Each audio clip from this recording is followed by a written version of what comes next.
So Outriders has finally arrived. The official launch of the game is here. We've got access to the whole thing. And now I think it's time to look at one of the key elements for fans of the loot game genre, and that is the endgame. And this involves answers to questions like, what's the process like for collecting gear? Is there interesting and unique loot to even hunt for? And will there be enough replayability in the levels or variety in character builds? These are all pretty common questions for most loot-based games, and Outriders is going to be no different. Now at this point, I finished playing through the game's campaign, reached the max character level of 30, and have begun the process of gearing and going through the endgame myself. And today I want to show you what the Outriders endgame looks like, the various things to do, and also give you some of my early impressions based on the things that I've seen so far.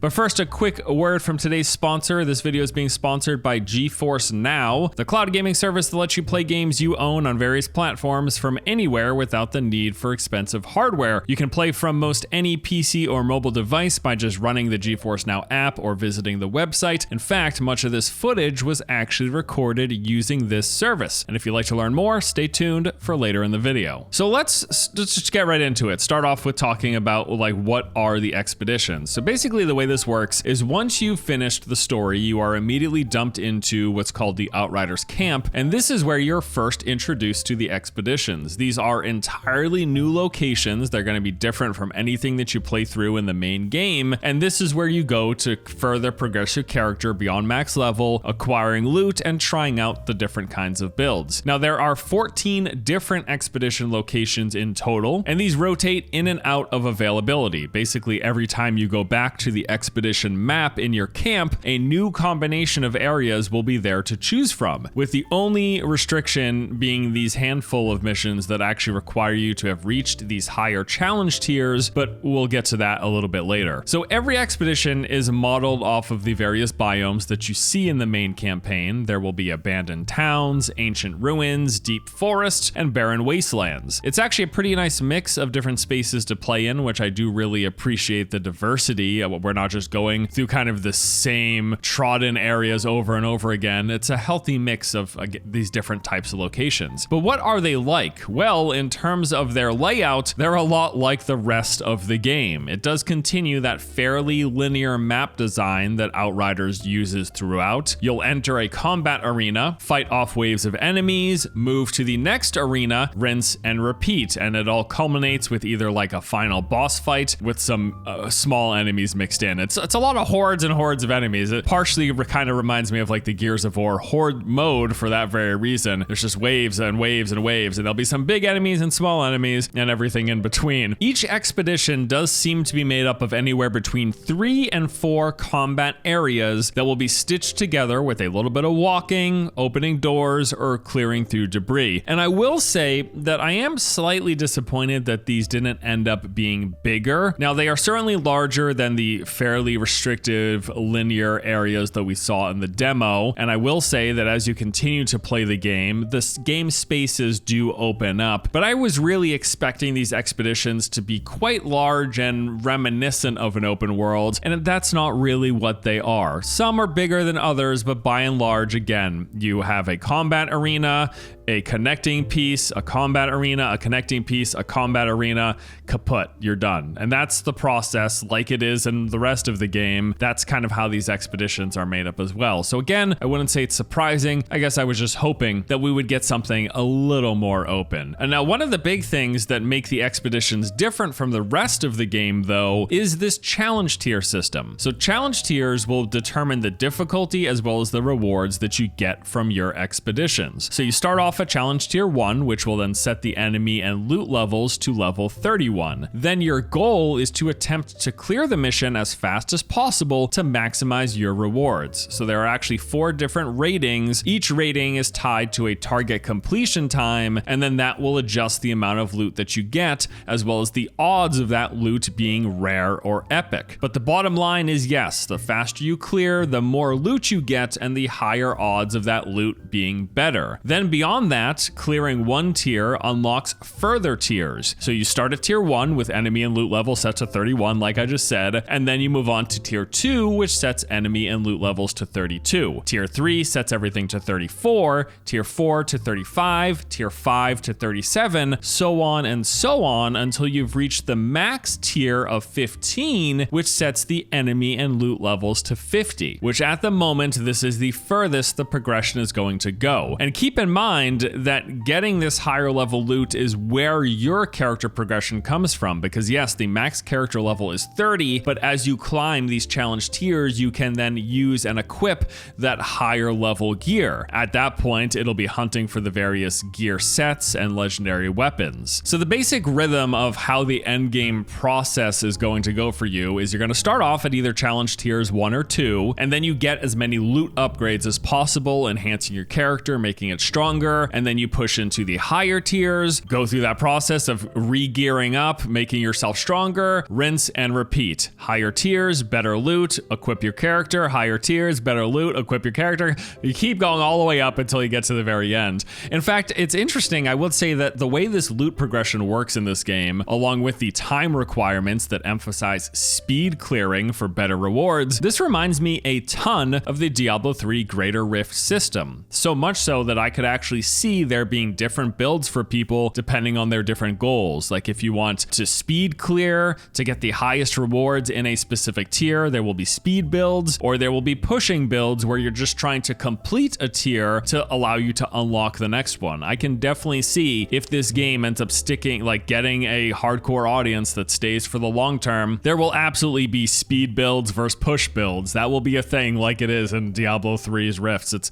That's something that I think is pretty neat. All of this, of course, is done for the acquisition of the loot. Now, at this point, because I haven't finished the end game, like I haven't unlocked challenge tier 15, I don't have a full set of legendary gear. Both of these things will take quite some time. So at the moment, I can't really tell you, hey, here is the light at the end of the tunnel that warrants and justifies you doing all of this grinding. But I can say, from the little that I've seen in the 10 or so hours that I've spent dedicated to this endgame process, what I've seen so far is looking pretty good. There's already been so many interesting weapons, gear pieces, and mods dropping that have had me completely swapping builds and trying new things after just getting like a single piece of gear. That has been motivating enough for me to want to continue to run through the expeditions and push the challenge tiers higher and higher to get that loot. Speaking of this though, I should mention that the way you get loot from expeditions, it is a little different from the rest of the game. Normally, you would just get loot whenever you kill an enemy or open a chest, but in expeditions, you collect everything at the very end, which does make sense given the time restrictive nature. So once you have successfully cleared an expedition, all of the loot will come from this drop pod that you find at the end, and then depending again on your clear speed, the amount and the rarity of that loot will be affected. Now, if you happen to fail a mission, in other words, if you die, you can still get the loot that you earned, and that'll actually be found in this chest in the preparation room before you give it another try. Again, though, even with just my small glimpse of the endgame gear, I have really enjoyed what I've seen. Getting new mods alone has really been motivating enough to keep me plugging away at expeditions. Also worth noting, something else that you get at the end of expeditions is this resource called this drop pod resource, and that is actually used to purchase loot from a vendor or to access those higher level expeditions. And this brings up the camp that I mentioned at the beginning. So the expedition camp isn't just like a place where you pick the expedition from this map. There's some vendors in there as well. There is Chana, who is used to customize your truck, and this is what allows you to travel to other parts of the campaign. So if you did feel like going back to the campaign and trying that world tier system instead of these expedition challenge tiers, that is another method of playing through once you've completed the campaign. There's also Bailey, who will sell you armor, weapons, and resources in exchange for scrap, which is the resource that you get from chests or from selling items. But then then there's Tiago, and this vendor will sell you armor and weapons in exchange for drop pod resources, and he also offers these high-level legendaries. The ones that I've seen unlock at level 45, so again, you just have to keep progressing the challenge tiers until you can equip level 45 weapons. But once you do, the fact that you can purchase legendaries from a vendor is really nice to kind of fill in the pieces that you're missing for a set, or to try out some new weapons that you haven't gotten to drop or anything like that. And then the last vendor of note in the camp is Dr. Zahidi, and this is the vendor that gives you access to the crafting and mod system. And this is actually a pretty big deal in this game. So crafting will let you do some basic fundamental things. If you find a piece of armor or weapon that you like, but you've out-leveled it, you can, at the crafting station, you can improve its rarity, you can raise attribute points, you can level it up to get to your higher levels of gear access. You can even swap its variants if you want to change a rifle from an automatic rifle to a burst rifle to a tap rifle. That's an option. But the biggest thing is just the access to freely swapping out mods. Now, I'm not going to sit here and read off every single mod in the game to you because there are hundreds of them, but the best thing that I've noticed is that while I've been diving through the end game, how simple and easy it is to swap out the mods that you do have on your weapons and gear. So the mods, I've talked about this in a few videos, they will vary up all sorts of things. They will add status effects to your weapons, but they get more and more interesting as you move up the tiers. But then also just the tier 1 mods alone, which affect your skills of your character, are huge because they play directly into how builds in this game work. And this is, I'm scratching the surface here, but let me talk with you about the build that I've been playing with. So I've been using this Devastator build that focuses on reducing incoming damage with a high golem uptime while boosting my weapon damage through various skills. Now, the specific skills that I'm using are Golem, Endless Mass, and Gravity Leap. Golem gives me a 65% damage reduction for 16 seconds. Endless Mass turns a target to stone, then creates a gravity vortex, pulling in nearby enemies and then exploding. And then Gravity Leap has me leaping into the air, targeting an enemy, and then pummeling down on them, which will deal damage and interrupt them. Now, my build focus is actually split between offense and defense. On the defensive side, I have my Golem skill, which again, by itself will give me a 65% incoming damage reduction. But then this is enhanced through those various mods that I'm equipping into my gear at the crafting vendor. So I've got the resistance mod, which increases my resistance by 33% while Golem is active. I've got perseverance, which increases Golem's duration by 100%. Golem of Death, which adds 2 seconds to Golem's duration whenever an enemy dies. And then tie it all up with bleeding impulse mod, which creates a pulsating ring that inflicts enemies with bleed over 2 seconds while Golem is active. So I activate Golem, I've got a 65% base damage reduction, which is now also increasing my resistances by 33%. Then it lasts 16 seconds, with 2 seconds being added every time an enemy dies. And then that entire time, I am actively pulsating this AoE bleed effect. On top of that, I'm using this champion passive from my skill tree, which gives me a 45% increased weapon damage whenever I activate Golem. You put it all together and it looks something like this. My Devastator just turns into this wrecking ball made of stone, supermaning all over the place, gathering enemies up, exploding them, pulsating out all this damage. Couple that with some of my close range passives from my skill tree. The fact that also when I use my Endless Mass and Gravity Leap, I've got a passive skill that increases my weapon damage by like another 70%. It's just been crazy fun, and that's all just one build that I haphazardly threw together. I didn't put a ton of thought in this thing. I just looked at the skill tree, put some things together, saw some mods, and were like, ooh, that sounds interesting, and just I threw this. It probably sucks, but it's been so fun. It's been so good.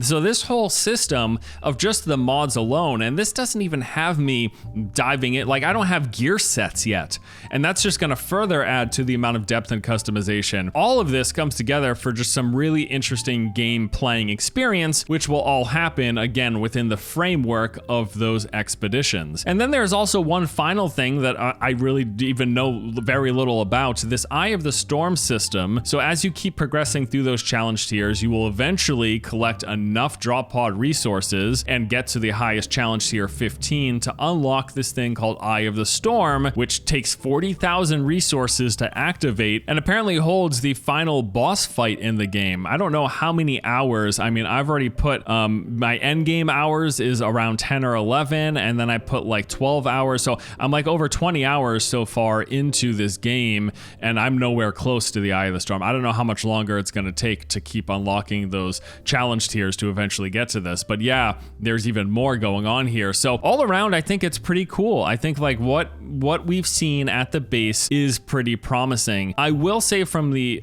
kind of a gut feeling from what I've experienced and how I see kind of the arc of my play session going, I don't know that this is going to necessarily be a game that keeps me engaged for months, but I could definitely see getting a couple more weeks or even a full month out of playing through, going through these challenge tiers. I think eventually I'm going to get some fatigue from the expeditions, running these same 14 missions over and over again. There's a lot of repetition. That is innate to the genre, the loot game grinding genre for incremental increases and improvements for your character.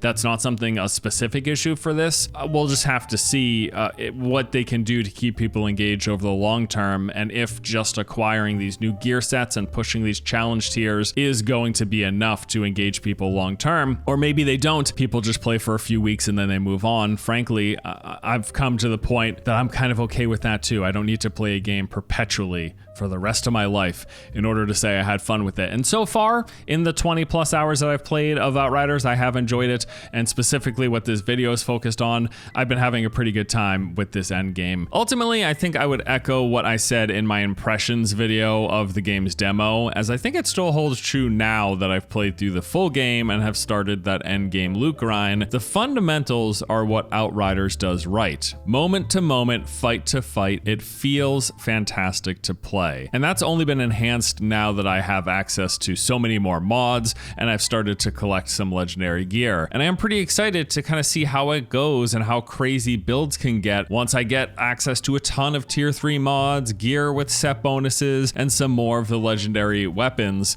The game is just plain fun to play. It feels good. And speaking of which, since we're wrapping this up, before we go here, I want to say as well, I was actually surprised how smooth the experience playing Outriders on GeForce Now ended up being. I was not expecting it to play as well as it did, which was a nice surprise for sure. And of course, thanks again to GeForce Now for sponsoring this video. And here's a bit more information on the service if you're keen to learn. So yeah, it's a cloud gaming service that lets you access any of the games you already own across numerous platforms like Steam, Uplay, Epic, or GOG, and then play them from anywhere on most devices. There are 2 membership plans available, free and priority. The free plan gives you standard access and unlimited 1-hour sessions, while the priority plan gives priority access and 6-hour sessions, as well as access to games with RTX on. That plan is available for either $9.99 a month or $99.99 annually, and either plan, free or priority, can reconnect after your session expires for unlimited play sessions at 1080p 60 FPS. GeForce Now has more than 800 games on their service, so likely it includes many titles that you already own, and also offers 80 of the best free-to-play games that you can just also play for free. So you can search for any game in the GeForce Now app and then add it to your library, and then just by clicking play, it will launch the game from the cloud servers. And on PC and Mac, GeForce Now will also give you access to content capture tools like NVIDIA Highlights, and priority members can play games like Cyberpunk 2077 or Control with real-time ray tracing and DLSS. So if you want to learn more about GeForce Now or try it for free yourself, go ahead and click on that link in the description below. So that'll do it for this video. Thanks guys once again for tuning in. Hope you enjoyed my look at the Outriders Endgame. I'm probably going to keep pushing forward. I am enjoying this. I want to keep leveling up my challenge tiers and get better gear for my Devastator. I don't know if I'm going to go through the process of leveling up an entirely new class though. I think I'll probably just stick with the Devastator and keep pushing this to see the rest of the game's content. But it's been pretty fun. I'm looking forward to diving further into it. And yeah, hope you guys enjoyed the video. Thanks again for watching. I'll see you in the next one.